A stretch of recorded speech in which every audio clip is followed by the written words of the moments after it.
Akalar, shu sovuqda mana shu obzor shartmidi deganlar uchun yuragingni qizdirib yuboradigan mashina topib qo'ydim. GAC Ayon S580 ni 2024 ga 2025-yil variantini topib qo'ydim. 29000 probegda, kraskalari absolutni top-toza, bemalol tekshirib olsangiz bo'ladi. Mashinamiz g'irt dangasal uchun zo'r variant. Start stop ham yo'q, kalt ham yo'q. Tormozni bitta bossangiz, kalt yonida bo'lsa bo'ldi, yuradi. O'chirmoqchi bo'lsangiz, shunday mashinadan tushib ketasiz, mashina o'chadi. Mashinaning komfortiga keladigan bo'lsak, panorama tomlari bor, cruise control, klimat control, xullas hamma narsasi bor. Besprovodniy zaryadkalargacha bor, monitorlari bor. Qolaversa, agar ruchnoy tormozlari ham alohida knopchni bo'ladi.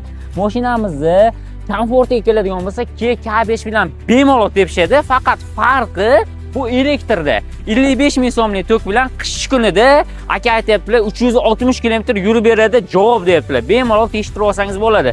Mashinamizni holati juda ham go'zal. Egalarining nomerini pastda qoldiraman.